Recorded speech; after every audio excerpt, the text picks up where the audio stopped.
We're so glad you're joining us on 100 TV. If you haven't done so already, please like, subscribe, and hit that notification bell. It's the StreamLeader Report Live Panel. Creators talking to creators. Raw, real, and unscripted. And sometimes they say the quiet part out loud. Here are your hosts, Claudia Santiago, Rebecca Gunter, Rob Greenlee, and Ross Brand.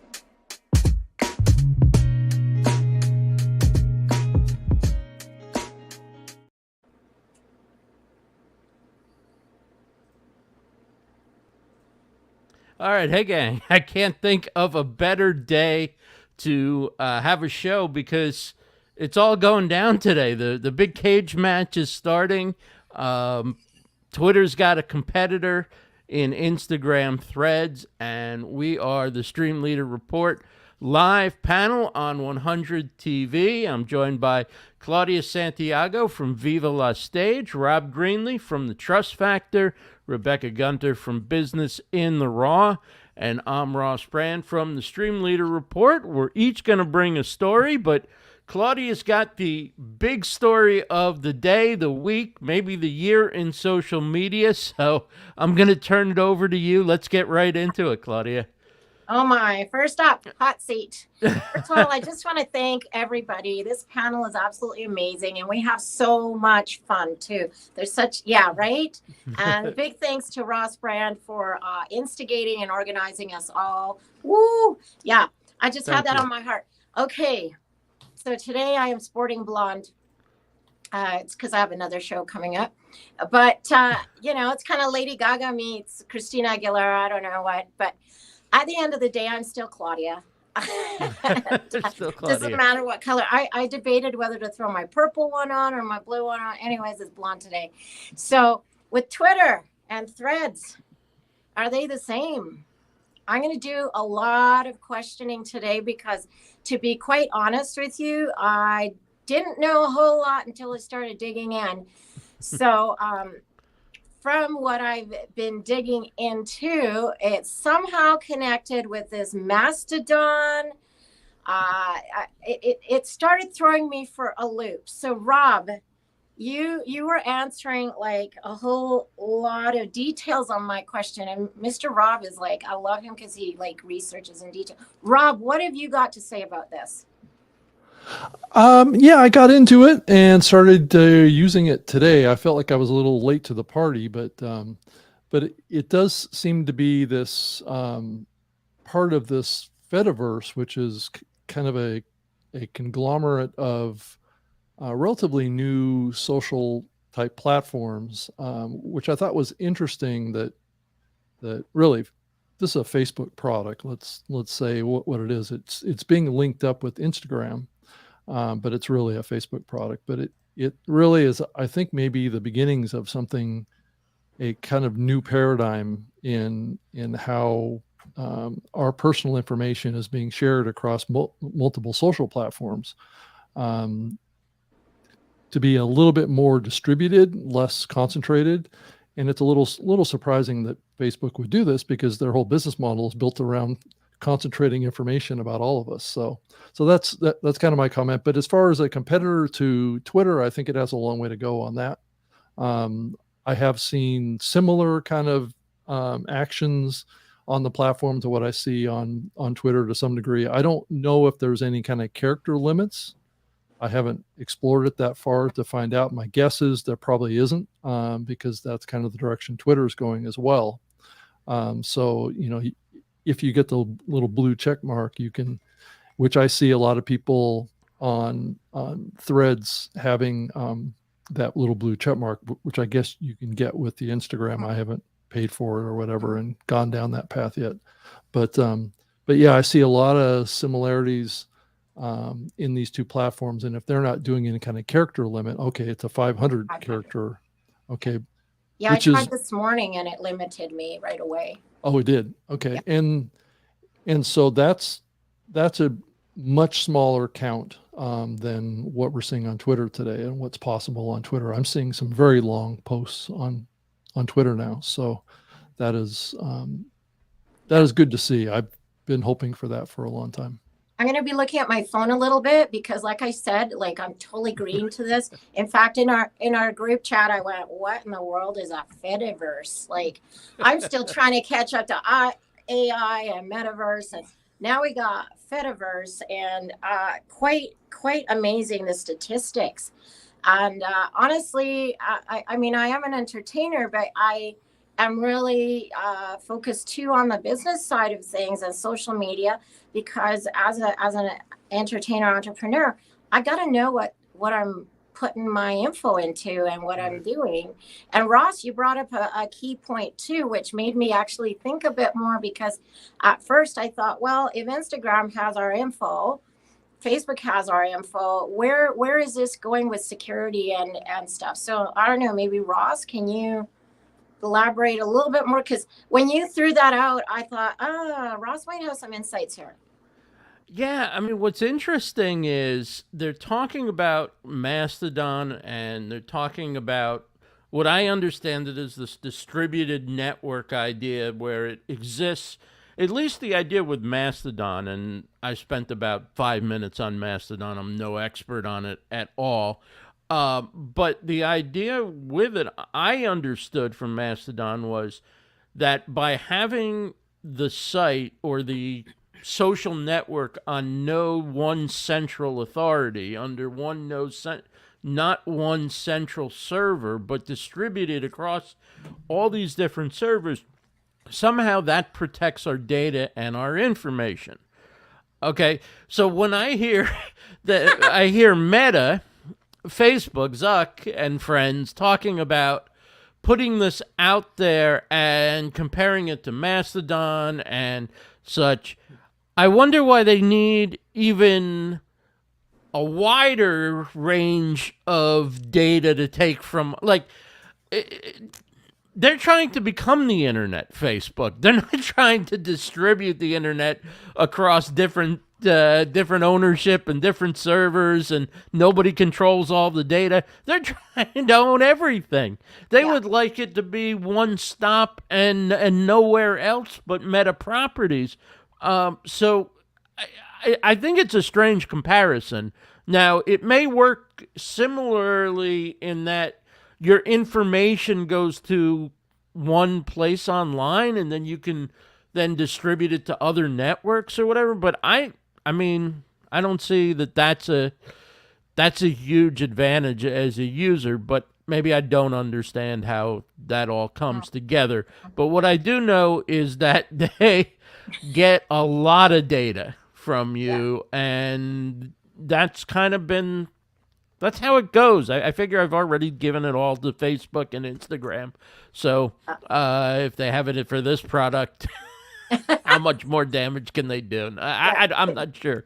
I'm not sure what to make of all this at this point. But my understanding of Mastodon and this, it kind of runs counter to what the idea behind Mastodon was. Yeah. To quote Elon Musk, he says, he said this on Twitter, "I'm sure Earth can't wait to be exclusively under Zuck's thumb with no other options. At least it will be quote unquote sane."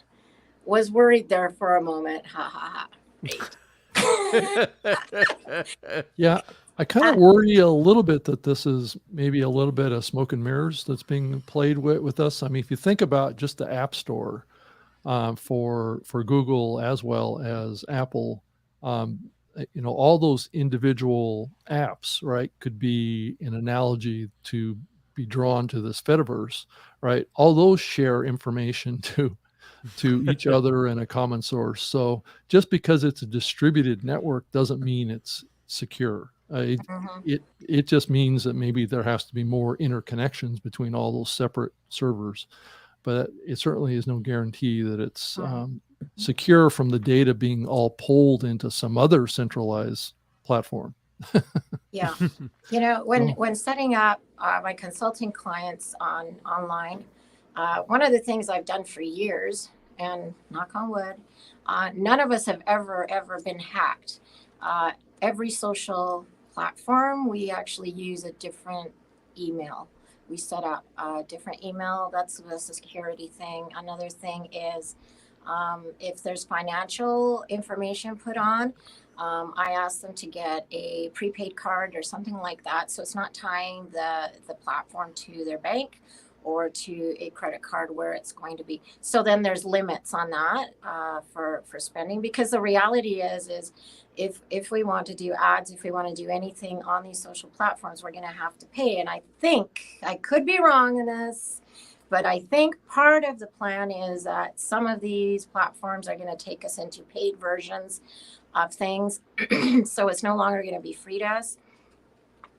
And that's okay. Well, We pay for a lot of things in business, right? what's that blue check mark is a paid thing. It's a Plus, you know, we've seen Twitter move into subscriptions, which is a paid thing. So And then- yeah, I and mean, you're exactly right. Exactly. And then two, the other thing is, even just because the platform asks for your phone number or they ask for your address or they ask for that, it's actually an option with most. You don't have to. You can, but you don't have to. And so, you know, there's some measures too that on a practical end we can take for privacy purposes, because at the end of the day, the platform's not in my inner circle, so to speak. Right. Right, where they deserve or have that trust factor yet with me for me to trust factor. There we go. Yeah. Rebecca, I sense you have a few nuggets here of goldness to share. What do you think of all this insanity or sanity? Is it even sane? My observation is that we spend a lot of time worrying about the data that these things are going to extract from us. And to Ross's point of like, what don't you have already? If I'm on one, I'm on them all. But we don't really spend a lot of time talking about kind of how we've all just laid arms to let the content really influence and wash over us. So I think we need to think about how much it's taking from us, but also how much it's influencing our internal worlds and thoughts, and how kind of like enmeshed Amazon is in all of this, and just like the stock market and culture and politics. And we just kind of like lay down our arms and let it kind of wash over us and worry about the data. But I think we have some other things to worry about as well when media has this much of an influence. And then also what happens when we're all kind of divided and conquered across a cajillion different platforms. So another argument for 100 TV and uniting under one flag. Exactly. Well, you know, I got to say that from a first impression, I spent a little bit of time on it this morning. What's nice is that it's a very clean feed. It's, you know, there's not a lot of bells and whistles right now, and it's mostly conversations with people that you know, you're connected to, you've been following, and that's not gonna, there's no way that's gonna last, though. Eventually people are gonna start promoting. Eventually they'll get enough users to where they turn on ads. Eventually they're gonna start feeding you those that pay for the check mark or whatever. Like, I just can't imagine that this sort of friendly, like, hey, we're all hanging out in this one little space and all we're doing is saying hi to each other and whatever. That's gonna last a week or something. And I'm not sure I understand yet what the value of this platform is. I'm certainly not giving up on Twitter, because whether or not I post every day on Twitter, there's still a lot of value in Twitter as a search engine and as a source of getting the pulse quickly of what's going on with live news or sports or live events, and what journalists are talking about. And so if they come over here, I don't know that I'm going to follow them here. This seems much more personal, whereas on Twitter, a follow doesn't really mean much. Just because you're following somebody, you're just, hey, I'm just there for the information. And this seems very much more intimate. Like, your decision to follow somebody is like, I want to talk to this person and communicate with them. What I found this morning, well, first of all, it kind of bugged me that I signed up for the app and I had no measure of going in there, controlling my privacy in any which way and form. It was just like dive in. And then when it did go live, I forgot to turn off my notifications, and my phone was pinging all night. I had to get up and turn the thing off. But on my feed was people I don't even know. I wasn't following them, so I don't know what the heck is up with that. I don't know. Maybe it was just like, hey, welcome to the party. You're gonna get to know everybody. I don't know. Yeah, I do think that this is probably an effort on the part of Facebook to find a product that they can grow with, because Facebook has been in a state of decline for many years now. So there's definitely, and he's seeing a lot of activity. I'm talking about Mark Zuckerberg. He's seeing a lot of activity in Twitter, and the continued kind of, from what I gather, growth of the Instagram platform. So he's basically taking his only really growth platform that he has right now, and then layering on top of it a kind of a threaded conversation platform, which gives him much deeper data, kind of like what Twitter has, but it also creates a kind of a diversion from the realities of Facebook, which are rather grim right now for him. So. Mm-hmm. And at the end of the day, like we've talked about before, by the way, this is what I love about 100 TV, where we're actually having conversation and getting to know one another, and, getting to hear. And on the chat, I'm seeing like a whole lot of scrolling going on here. A lot of awesome comments here. Stefan Kaplan, Beauty Bubbles there. At the end of the day, yeah, I mean, we can jump on every platform, but the thing is, like Rebecca said, what are we caring about? Good content? Are we caring about relationships? And we can have, like, I'm on a lot of platforms, but at the end of the day, I have to find where really I'm engaging most and really bringing value in the connection. So I'm not. Yeah, it's just another time sunk. Yeah, and right? yeah, and really at the end of the day is like, how many shiny things are we going to turn to? I'm not quitting Twitter anytime soon either. Has there been slow times in Twitter? Yeah. There's times where I've been going, geez, hello, is anybody there? But then there's seasons where it's extremely valuable. And so.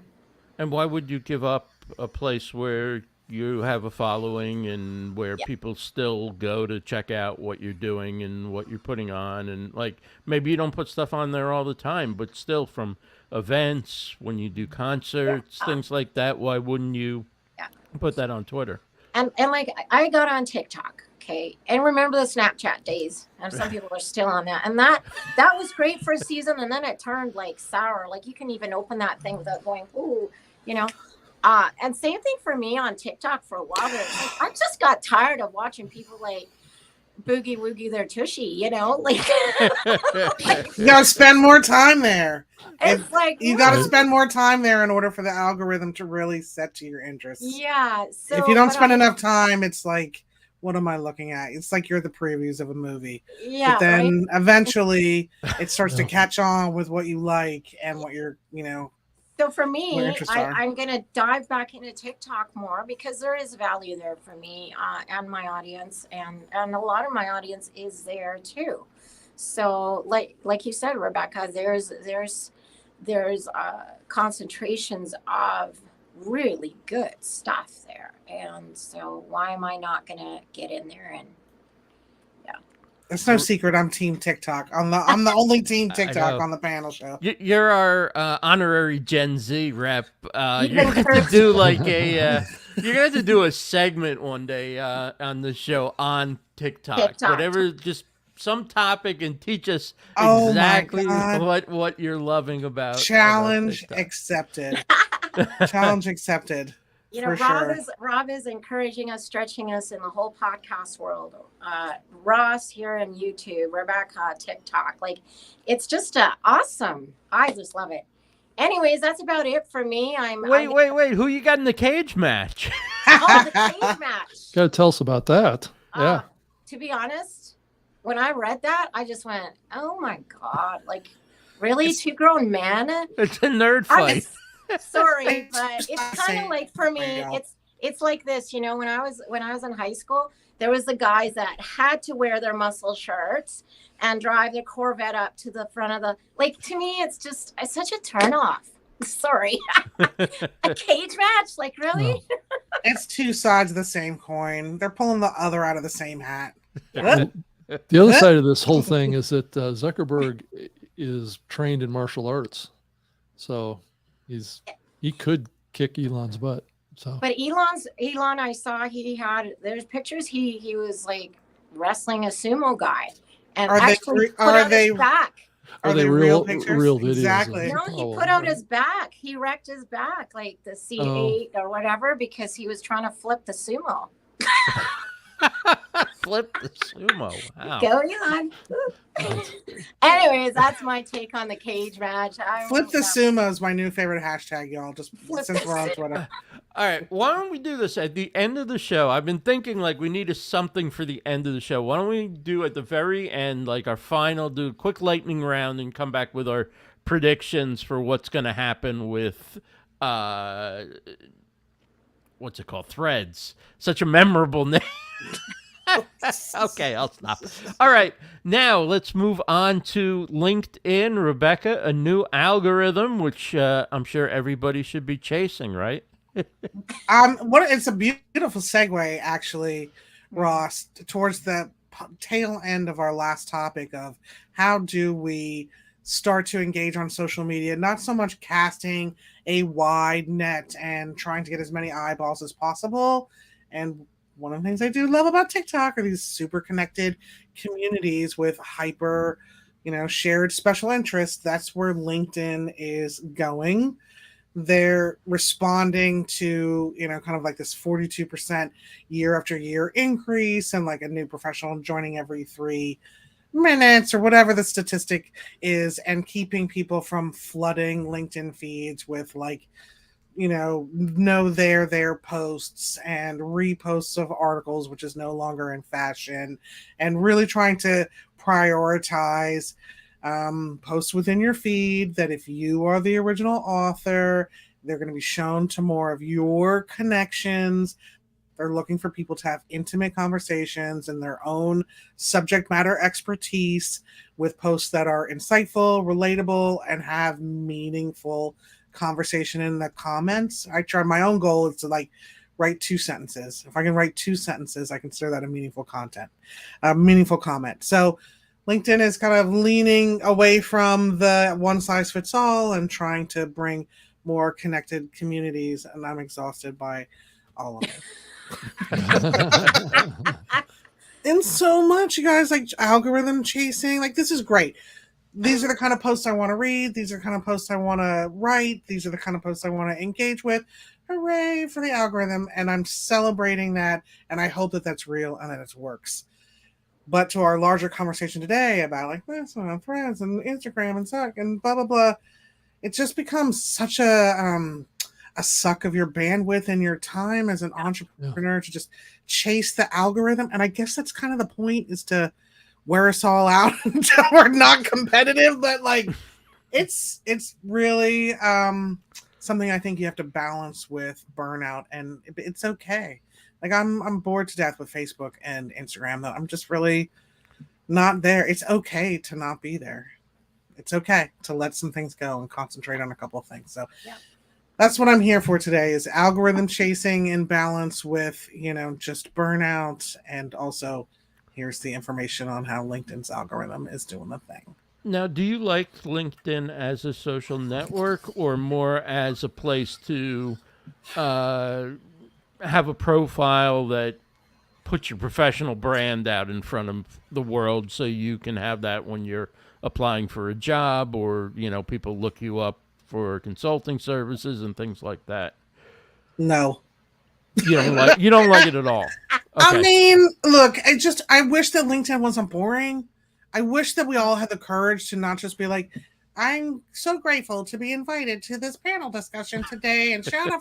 I'm just as guilty trying to find a way to make it sound interesting, but it feels more like a box you have to check in order to make everybody in the sandbox feel good, more than an inspired place to actually have genuine conversations. And I know it happens one at a time. Also, personally, I have never, ever, ever, ever, ever gotten a lead on LinkedIn. That has never happened to me. I have never had someone say, I've worked for you. And I make over profiles, so mine is like robust and on point and full of personality. And it just doesn't really work for me that way. But maybe LinkedIn knows that I secretly kind of... You know what I found exactly like interesting, them, Rebecca, right? is I read the article that you shared, and there was a lot of interesting insights and moves to what they're doing. And I think it was Rob put a post out this morning, and you know what? A bubble popped up. A beauty bubble? Yeah, and it said, Okay. "Did you find this in this content of value?" And then I said yes, and then it took me to another bubble, and it said the author or the topic, and I clicked topic, I think. But I've never had that before, so they're actively taking steps to hear back from the LinkedIn audience. Right. So good, because I'd much rather be in connected conversations. And if we can all just have a little more courage to be more genuine and authentic in LinkedIn, it will be less of a Dullsville place to visit. Yeah, I can't say that I've really ever understood how the LinkedIn algorithm works or what works or doesn't. I don't know. I find it hard to get a lot of traction for things on LinkedIn unless you commit to being a LinkedIn social network person who goes on every day and is commenting and very involved. You know, when I was going live regularly on LinkedIn in the beginning, that was great. But otherwise, I don't know. I mean, A publishing I have a platform? lot of followers on there, but it doesn't seem to. I'd be better off posting on some place where I've got 10 followers. I'd probably get 3 people to read it. By post on LinkedIn, I think I have 20,000 followers on LinkedIn. Damn. And they don't put it in front of they don't put my stuff in front of anybody. So I have an issue with LinkedIn, and I'm not sure what they're up to or what. If maybe I have some setting wrong in my set, I don't know. But Well, let's see if this is the. But It's remind supposed me in a couple of weeks not to renew my premium subscription because Yeah, that I don't I have the clearly premium isn't anymore. doing Right. anything for me. I think if you look at it as a publishing platform, I mean, remember Medium bought LinkedIn to become like this thought leadership, and I honestly feel like the biggest competitor to LinkedIn is Substack. So I just kind of, if you can kind of think of it as a publishing platform more than a sales opportunity, I think that's a way to look at LinkedIn in a healthy way. Yeah, it's been a platform that I've I've made a lot of business connections over the years. It hasn't translated. It's not like I've gotten a job through LinkedIn or something Yeah. like that. That's never happened because opportunities like that usually come from personal relationships. But it's it's another way to stay in touch with kind of business relationships per se, which is different than Facebook. And then it's also different than Twitter. So I kind of look at it more from the type of people that I have a relationship with. I have those on LinkedIn. And that's, yeah. But Ross, I see the same thing too. I see a lot of people, like I get probably 1 or 2 of these a day where like a software development company is pitching me on their services or a iTunes podcast promoter will contact me through this platform, right? I'm sure you get those too, Ross. I'm sure Of everybody course. does, but- Would you like this Yeah. software to manage your employees on Livestream Universe? Well, I if get you pitched a click lot. the little image next to Livestream Universe, you can see how many employees we have and why we wouldn't want an extensive, HR software system. I It's a just got one shotgun pitch. approach. Right. I just got one pitching me on a content-free marketing plan where copywriter is all over my profile. Like, are you Right. literally looking? Just Like, literally not boggles looking. the mind. Yeah, it's a shotgun approach is what it is. And they're lucky if they ever hit a target that matches with their objectives. Which That's the thing. deters everyone else from actually using that as an outreach tool. Right. because now I'm afraid Yeah, I I'm going to should get buy lumped in with this other group of charlatans who are just Right. So is the Bruce reason that you here. want Elon to buy LinkedIn is because you think Elon is going to make LinkedIn better? Is that what what? you Who think? said I wanted Elon? Oh, Bruce. Bruce Bruce. McKay said. Bruce. Okay. Here we Yeah. go. We're trying to diversify. I want to like LinkedIn. I mean, I think Yeah. it. I know I it's- want to. but it's. I don't know. It's know. just I mean, boring, the other Ross. thing is, I don't understand what they feed me, and then once they feed me that content, then they feed me more of it, because if I'm only getting what they feed me, and they're judging what to send me next based on what I look at, like how many seconds or minutes my eyeballs are on a post or whatever, but they're only sending me posts that are annoying me, so I'm, sort of reading them, but not really wanting to. It's like, how do I break out of that mold? I got to go searching like topics and stuff, and then liking those, and it's too much work. So Well, that's what I apparently do. this is the solution, though, is the new algorithm. So maybe you'll be happy. Maybe. LinkedIn, Claudia, I go to LinkedIn, I do a search, and I'm much quicker find there on the business end what I want to see, rather than Twitter or Facebook or Instagram. Like I can read and go a little deeper into stuff. As an entertainer and also influencer at times, this is what the agents look for and the venues, because if I'm performing at a venue, I'm also an influencer for the venue. If they go to my platforms, they don't see following, they don't see engagement, they don't see recent content, then I go to the bottom of that list. And so for my world, it's really important. So if I'm coaching an entertainer, I say, get those platforms hopping. You just need to get the numbers up. You need to get the activity up and engagement, and get in there and engage too. So I don't know. For my world, that's kind of where, even though sometimes I don't want to be on a platform.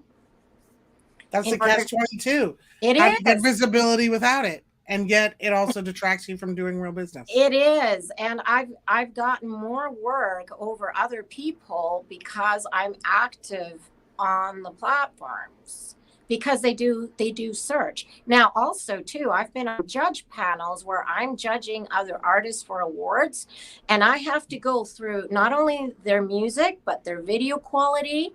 I have to go to all their social media and have a look. Is their links active to their website? Is their engagement? So you see, in the entertainment world, when people are trying to get ahead, social media is very, very important, and sometimes it's a pain in the arse, because who wants to be on a bazillion, right? I watch the Boogie Woogie movie or Tushy. Anyway, but so that's what I'm seeing in the entertainment world. It is a catch-22. Yeah. You have to be there. And then LinkedIn is also a good way to manage a large number of business contacts too. So that's the other thing that I use it for as well, is that I've got probably 16,000 people that have connected with me on there. And so it's full.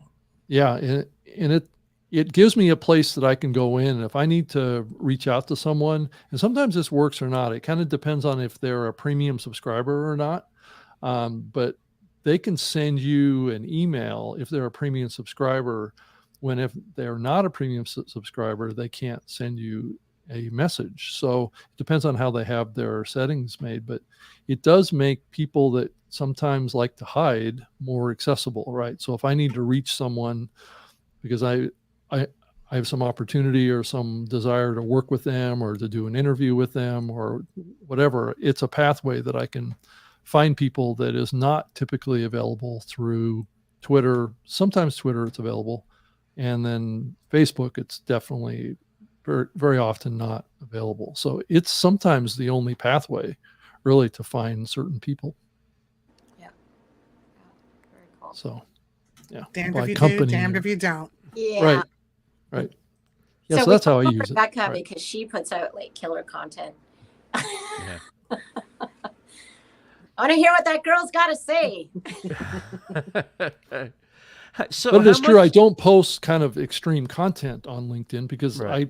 I do recognize it as kind of like a business oriented website. So I think about content in that context when I share things over there or I comment over there.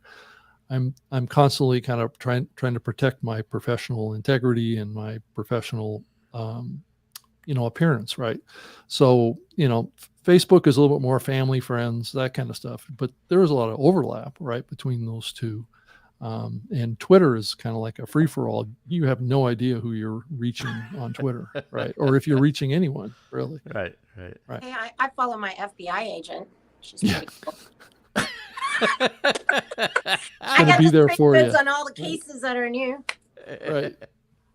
There you go. All right, let's take a quick network ID, and we'll be back in 10 seconds and talk about why everything you thought you knew about YouTube is wrong. We're so glad you're joining us on 100 TV. If you haven't done so already, please like, subscribe, and hit that notification bell. All right, so this is the StreamLeader Report Live Panel. Claudia Santiago, Rebecca Gunter, Rob Greenlee, and Ross Brand. And I want to talk about the rise of legal live streams and why those, along with other long-form content, basically invalidate everything that the gurus have told us about YouTube over the past half to maybe full decade about what works on YouTube. I mean, you have these legal live streams that just popped up during the Johnny Depp Amber Heard trial, and some of these people have quit their jobs as lawyers. They're making so much money. They've built big audiences. There've been articles over the years about them, and what the conventional wisdom, I guess, was for YouTube is you should have evergreen content, not focus on current events and trending news topics, but focus on your area of expertise, very much niche down, and always bring back people to your evergreen content. It was short form over long form. It was you grow through your regular videos, and then you engage your community with live streaming. Clearly, these folks are growing and monetizing through live streaming. They're doing it through long form, and they're doing it through covering the events of the day, even if those videos 5 years from now might not have the same following, although we don't know that because somebody's going to be searching for something related to an issue that was in the news, and it's going to want to watch a discussion of it.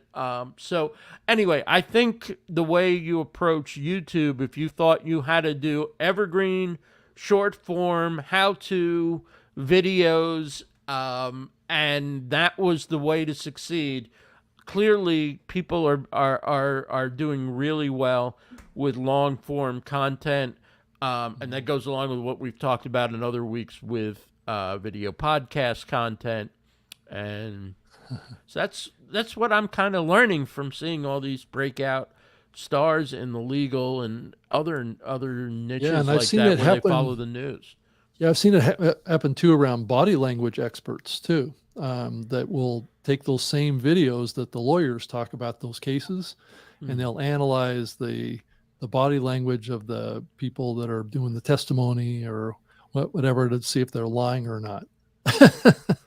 And are those are usually live streams, right? Yeah, sometimes. A mix. Yeah, and they'll play the actual clips from the trial, and then they'll go around the panel just like what we have here, and they'll analyze different aspects of clips that are taken from people. And they've done this for like Bill Gates, and they've done this for other types of people that are high visibility people in the media, and talking about controversial topics and just trying to figure out if they're lying or not. Is this person trustworthy? It should be a topic on Trust Factor, is the body language. topic. Yeah, you should do that. You should do an episode, have somebody on who Right. breaks down some of the key public figures. That is hot. Claudia, what does your FBI person have to say about? Okay.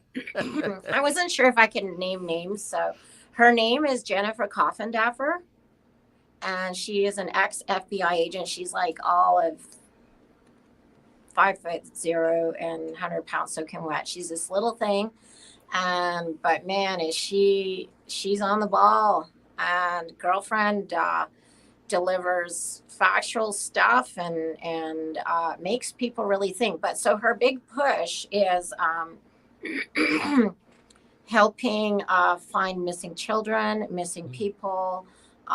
So I don't know. There's a big part of me that just really cares about that. And I really care about the process, legal processes of stuff and bringing justice to where so many have been injusticed. And sometimes they find the kids or the adults even, and sometimes they don't. And then when they, or they do, but they're not alive. And so then she covers things like court cases, and so there's always links to the live court cases and stuff like that. So I mean, I've learned a lot, even just from my own practical outworkings of daily life, not to be so naive about some things. Because there's some quirky people out there, and then it's also opened up my eyes to how much injustice there is in the world with human trafficking and everything else. So anyway, her name is Jennifer Coffendaffer, and yeah, you can find her. I follow her on Twitter. I mean, she's on a social. And then time ago, I don't know if you guys followed that Brian Laundrie and Gabby Petito case. She kind of partnered up a lot with this other guy who was like unknown. His name's Brian Enton. He's another one to follow. Solid quality reporter. And anyway, I could go on. That's my nerdy right there. Well, Rebecca, you're doing live on your own channel on 100 TV. You've produced a long form series that's really been great. Talk about your experience with YouTube, what you like to create and what you like to watch. Oh my God, I hope long form is the thing, because Monday's episode is 120 minutes long. Wow. I hope so. It is experimental to do that 120 minutes long. She's dropping a double album. That is an amazing way of thinking about it. Yes. I wanted to try doing it's you're really following one entrepreneur through weeks and weeks of brand development, and I wanted to do core values in one episode where we do the discovery, and then I brainstorm them, and then we validate. We pick 5 to 7, and then I wrote descriptions for them, and we did the whole thing in one episode. Wow. So I wanted to try what that was like versus part 1 and part 2 of that work. So I hope so, Ross. Zach is always telling me long form is not it. It's like 7 minutes or less, and you have to talk at twice the speed of whatever, and we need energy and excitement.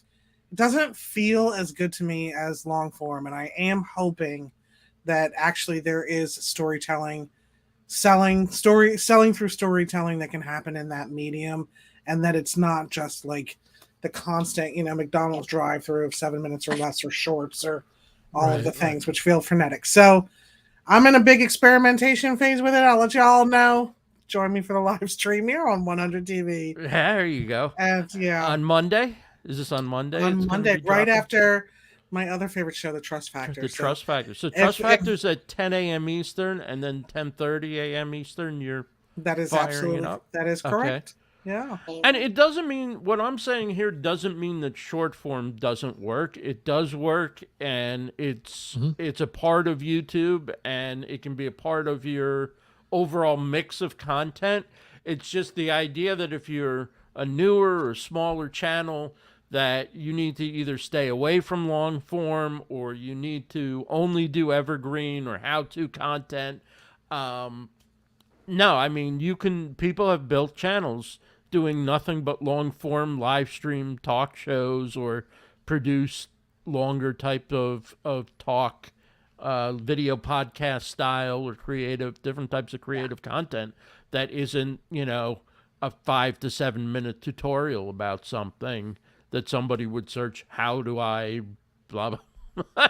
Well, you were the one who told me live streaming are two directions. It's pull back the curtain and show the work, and it's live selling. So I'm trying both of those things. For me, it's a grand experiment. I don't have an audience that I'm going to lose. I'm starting from nothing. So long form feels right to me, and it is the fly on the wall perspective. And I hope there's room for all of us at the table. Let's just make more pie. Yeah. I would encourage you, Rebecca, because your content is so rich and so deep and so authentic. And I'm not just saying that lightly. It is. And so a long form content of what you produce, I can hardly wait to see it. Yeah. Aww. It brings a lot of value. Yeah. Thanks, girl. You filled my bucket. Yeah. I love this panel. When I first started live streaming, and Ross knows this, that I did rehearsals like in my studio. And I would show the good, the bad, and the ugly. Like I would literally be pitchy on notes. I would miss lines. But I took my audience for a ride, and I just said, hey, come see me as I am when I'm rehearsing. And because sometimes when we polish it up too much, and when people see me on stage or in pictures and stuff, they go, oh man, girlfriends got all together, No, I wanted to show the journey. I wanted to show that. And so that was long form content. Sometimes my live stream would be an hour and a half, sometimes 2 hours. And people would hang on, and they would jump in and they jump out, they jump in. And then I created more of a shorter thing where it was, hey, I'm going to live stream, but I'm only going to do a nighttime serenade for 10 minutes. Right. But the people valued it. One of the great things you did too was that you talked to the audience. Like you told them about what you were doing, like why you were going to do this song, or what it meant to you, or why you think it's a great song, or whether it's a difficult song to do or an easy song to do, or if the band's picking it up or they're not quite ready yet with it or whatever. It's like, but that's what worked during the pandemic for all these musicians who succeeded and enjoyed the live streaming experience. Those who just treated it like a live stream, like a concert where they're on stage and everybody else is this far off audience that they don't have any contact with, generally didn't have a good experience with live streaming, during the pandemic when they couldn't do shows. Yeah. Nobody wants to see your stadium show from your living room to nobody, right? Like they want to feel like you're engaging with each person, and even if you're talking to 100,000, right? And it was in our studio, which we've set up professionally, and it's kind of true to stage. Like we have lights up here.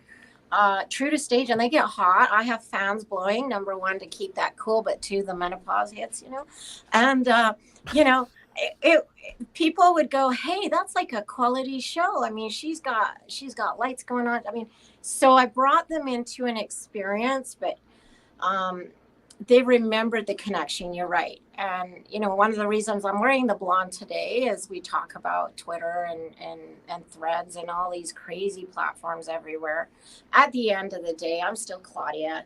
It doesn't matter what I wear, what stage I'm on. Like, at the end of the day, if we're authentic to who we are and we bring the people in and we bring them value, we bring them actual care, that we really care about them. One of my mentors said, in her network, she doesn't see people as a number, and she's proven that to me. So I try to do the same thing when I go live or whatever platform I'm on.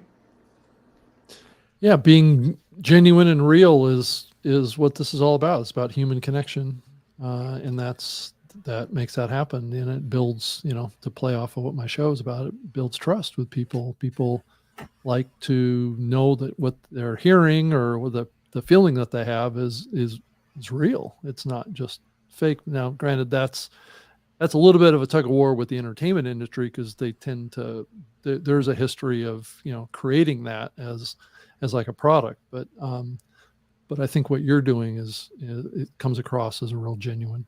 Yeah, and Yeah. through that, this gonna sound just, I never expected this, but through that, my crazy rehearsal live streams, I got Yeah. work. I got conference people that were putting on conferences. They needed an MC for their virtual conference. They needed a halftime show.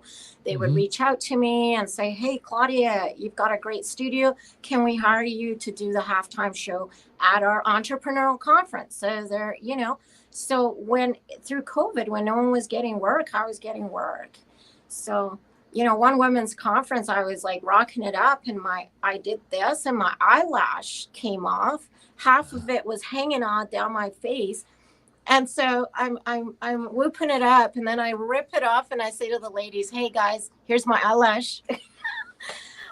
Because you're live, right? So, anyways, I digress, but all to say again, all of us carry this, all of us, not just me. All of us carry this authenticity, and it doesn't matter what color our hair is, our setting is, what platform we're on, that's going to shine through. Absolutely. Rob, where are the new podcast listeners coming from? There's been a lot of studies and different surveys and so forth. What's going on as far as podcast listeners and growth? Yeah, I just wanted to share kind of a study that came out from a research company that kind of put out this huge survey report, but I just captured one screenshot from it that really, I wanted to talk about new podcast listeners, right? And this is on the listening side, not the creator side. So trying to share that. And I do have a slide that I can pop up on the screen. Great. That I don't know if that's visible or if you can see that. You have to add it to the stream. There we It's go. coming. It's coming. It's coming. Here we go. There we go. It's coming. Woo. All right. Can you see it? Okay. Yep. Absolutely. I guess it takes a minute to show up there, but Podcast newcomers started listening in the past year, more likely to be female, and 18 to 34. 1 in 4 newcomers are 50 plus. So yeah, it's up.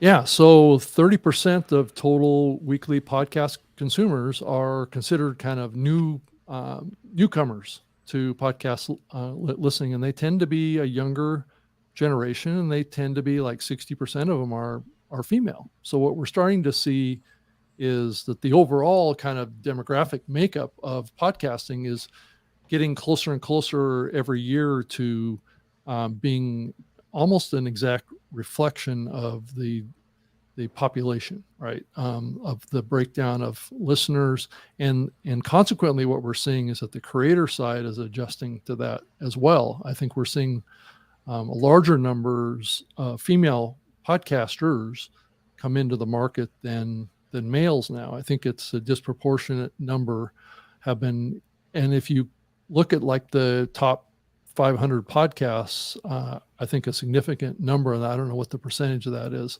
are female hosted shows. So that's kind of like a big development in the podcast medium. I think, I mean, the male population is strong in the kind of what's called the pioneer side of podcasts listening. Those that have been listening to podcasts for more than 4 years tend to be a fairly dominant male audience. But what you're seeing is that there's a tremendous influx of female listeners into podcasting as other types of genres are being created, and female creators are coming into the market increasingly. So, and I think it's a good sign for the future. And the 18 to 34 age group is really the age group that built podcasting. Actually, it was probably a little bit older than that. In the early days of podcasting, this was like 15 years ago, the average demo of a podcast listener was probably 24 to 34. So now you're seeing that shift. That age group is shifting into the 40s age group range, 40s and 50s now. So, you can see that, in the early days of podcasting, younger listeners weren't really listening to podcasting as much as as we all would have liked. And so that has changed a lot as we've seen younger content being created. So I'm going to stop sharing here, but I don't know if anybody else wants to share anything that they've noticed. Ross, is there anything that you've noticed on this? I'm sorry, ahead, Ross. Rebecca. I'm going to just jump in front of you in line. I would love to see an overlay of genre of podcasts to see how much the true crime podcast space has grown with that female audience. Yeah, it's a big factor, and actually, this survey does talk about that a little bit, and it is in each of those categories of listeners, the long-term listeners and especially the new listeners. It's like I think it's in either the top or the second place. When I see all those female numbers. Right. I see all those female numbers. I'm thinking true crime. Claudia, I know you're a true crime podcast listener. I can tell just by your FBI Twitter follow. No, I'm not. I need to. See, I have not.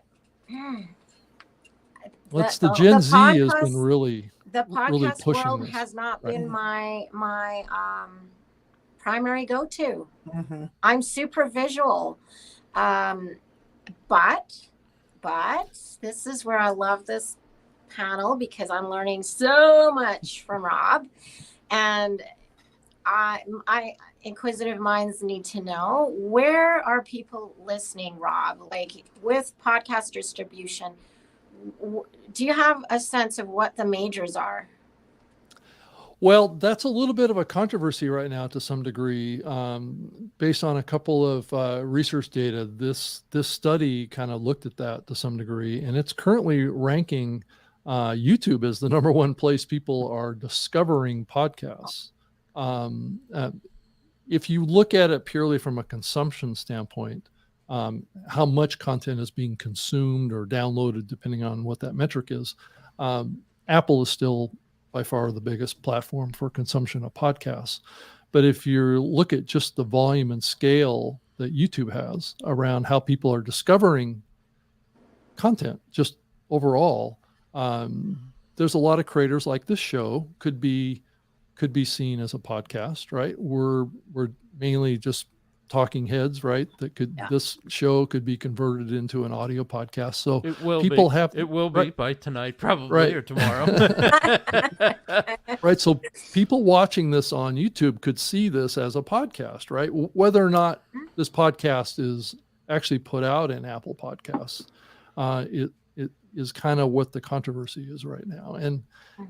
But clearly the younger generation that's coming up, like I was sharing, those new listeners, that skews very heavy towards YouTube. And just like Claudia said here, it's very visual, and that's why people are gravitating that direction. And that's why I also feel that this what we're doing with 100 TV is kind of the future of this. There's more of a convergence happening in this area because of the demographic makeup of the listener.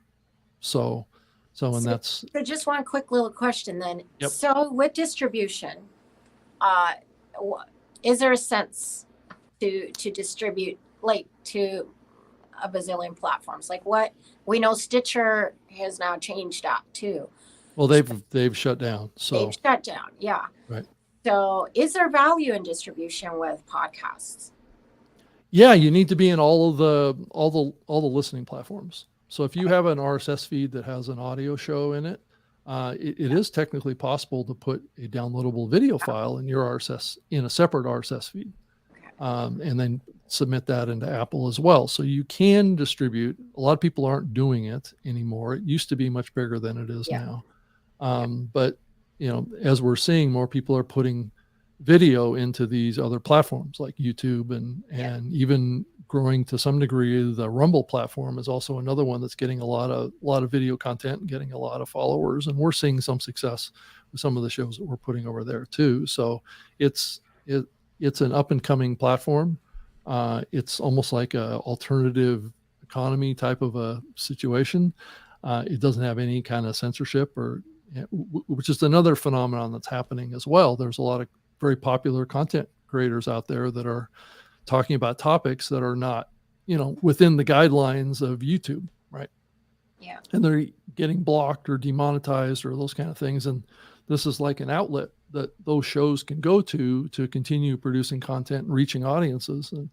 And so you're seeing this kind of dynamic in the market. And now we're seeing, this Threads thing pop up, and that will probably wind up being a pretty significant video distribution platform as well, as my speculation, as we see even Twitter get more involved in the distribution side. So I think more than ever, the distribution side of podcasting or any kind of audio and video is becoming even more diverse and actually more complicated. So, but the opportunities are there if you're willing to put in the grunt work to make it happen. So it takes a lot of work to be on all these platforms.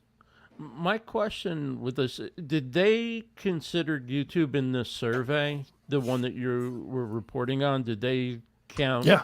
Okay. Yeah, it was the number one platform. And then how do they determine what's a podcast on YouTube and what's just an uploaded video? It's purely what their survey respondents consider said. a podcast. So right. So when they said that the primarily consumer watch judges podcasts on YouTube, right. but I also watch or listen to podcasts on Apple Podcasts. So they asked both questions. But the survey respondents primarily said that they're discovering their favorite shows increasingly on YouTube. Interesting. What's interesting too is that I always made my talk shows and my interview shows and so forth into podcasts when I was keeping up with that, sometimes better than other times. But I've also started taking regular YouTube, like even how-to videos that I do with a, where I'm sharing my screen and showing how you sign into an app or something like that. And because I realized, I'm talking through it, basically the process. So it's sort of simulcast friendly. Why wouldn't people want to watch? Why wouldn't people want to listen to that if they're binging on the audio side or they're searching for something? Now, I don't think people do as much searching for how-to stuff in the podcast directories as they do on YouTube. But yeah, it tends to be longer form content. Somebody's going to come up with a platform on the audio side that's much more search friendly than some of the big ones are right now for specifically what the content's about, more than like the author and the title of the episode. Yeah, I believe that both Apple and Spotify have announced that they're going to be working on improving their search capability of discovery of episodes. The other thing that came out of this research too that was really, really, really interesting is that shows that are discovered on YouTube that left YouTube and went over to only being like audio podcasts or on a different platform. Right. If the content moved, let's say, from YouTube over to Rumble or over to Twitter or some other distribution platform, the research is showing that typically the majority of the listeners will move with the content creator. So there's not a lot of loyalty to YouTube to consume only content on YouTube. Okay. That's interesting. So if you... And increasingly, I'm seeing content creators will do like half their show on YouTube, and they'll delve into topics that are more controversial that won't work on YouTube, that will work on Rumble. So they're basically splitting their time with their episode between YouTube and Rumble. YouTube can still capture a huge amount of viewers for you because of the scale of the platform, but increasingly Rumble is becoming a significant player too. I know one show's got 2 million subscribers on YouTube, and they've got like 400,000 on Rumble right now. So, and they've been trying to siphon off people to watch their full show on Rumble, because they can watch the full show on Rumble, but they can only watch half of it on YouTube. So you can see that there's a little bit of a motivation for the audience to just shift over to Rumble. I wonder if TikTok would move into the podcast world like YouTube has. I think they would have to I think that there's a limit in duration, isn't there? Yeah, I mean, it's just 3 minutes, and you can do one that's 10 minutes, but 3 I minutes. think if they extend that to be longer form content, they probably can. What I'm wondering. I think you want to think about TikTok like visual Twitter. Like it's just go. just But you very saw what engaged. happened to Twitter is they got longer and longer over the years because they started out at 140 characters and they shifted to 280 and now they're up to 5,000. So You can pretty much write a blog post. right. Yeah. That's a long 5,000 is a lot. Yeah, it is. That's incredible. Yeah, it's moved to that. It's Rob, I got a question. I think maybe some other people might have this question too. Is we always hear about Apple Podcasts, Google Podcasts, Spotify, iHeart, and a few other of the big, Stitcher we used to hear a lot about. But there are, like, when you go to like Pod News and you look at all the places that they show that your podcast is on or could be on, what are there a few of the lesser known apps that you would say those are ones to either follow or to check out, or even more so, if you have control over your information on those, go there and make sure it's displaying well, or they got your, you got all your information looks good because people are using that, or it's indexing well in Google, or there's some reason that, beyond just another listening preference, that there are some of the other smaller apps you should be paying attention to. Yeah, let me pull up a screenshot of a website that has all that listed, because there are a lot of new apps that are coming into the podcasting space that maybe a lot of people are not as familiar with. So let me see if I can find it really. By the way, quickly. Rob, I just want to say I just love how you dig into stuff, and like that is such a cool gift you have, and I love it. Claudia, I second that sentiment. Getting to know Rob has been one of the delightful surprises of 100 TV. I learn a lot from you. Well, thank you. In fact, when you had that slide up, I screenshot it and sent it to my boyfriend, who's a podcast producer, and he was like, "Wow, this is so helpful."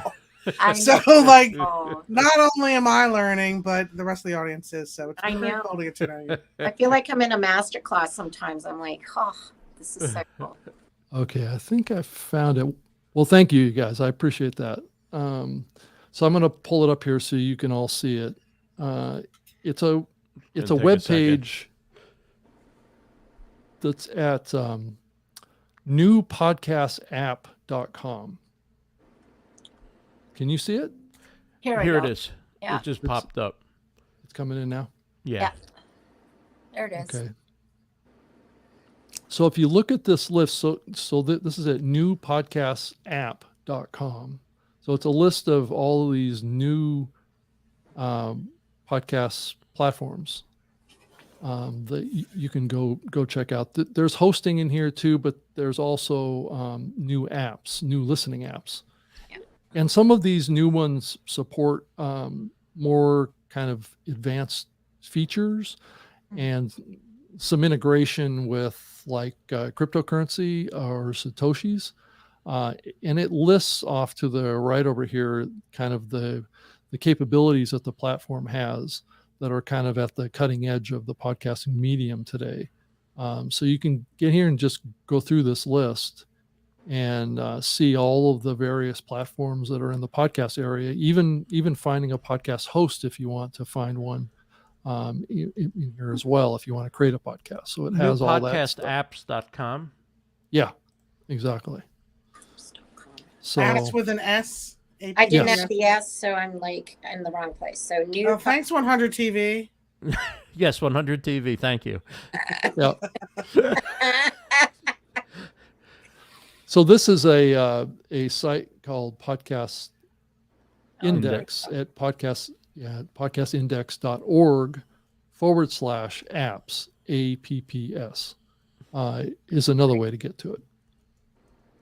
So, but it's a fairly comprehensive list of some of the new listening platforms that are out there, and they're basically apps for your phone. So, so here, let me close this up and I'll come back to you guys. I have a question for Rob. Ross, with your books, have you done audiobooks and put them in podcasts? I have not done audiobooks. Okay. I think that's an interesting concept. I think I probably should, but it just One of those. it's a lot once you get the book done and Yeah. get it out and all the different versions of ebook and paperback and Yeah. I was Couldn't thinking you though ask each contributor to supply a recording of them Oh. reading their prediction out loud, and then all you're doing is Putting it I together. thought I think- about that. I did think about that, and I think maybe that's something we do. Like when they do their prediction, it goes right into a like Yeah. you know, they fill out the form, and instead of it just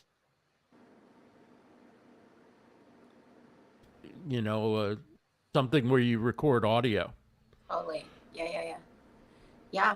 Or I mean, I don't So- know yet because But I think it has to be like the quality of the audio though has to be very good for it. Yeah, So I it was gonna can't, say- I don't think it can just be like I'm walking around with my phone like, hey, my prediction is like even Maybe- even if I was recording it and I have pretty good equipment here, I would probably do some soundproofing or something. Like they're definitely pretty high standards, I think, for what they want from the audio. for hire an Jody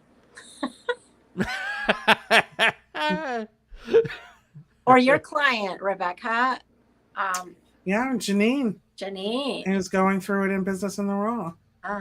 Yeah. Good call. Anyways, I just got. That's a good idea, though, Claudia. Yeah. Thank you. Yeah. Very cool.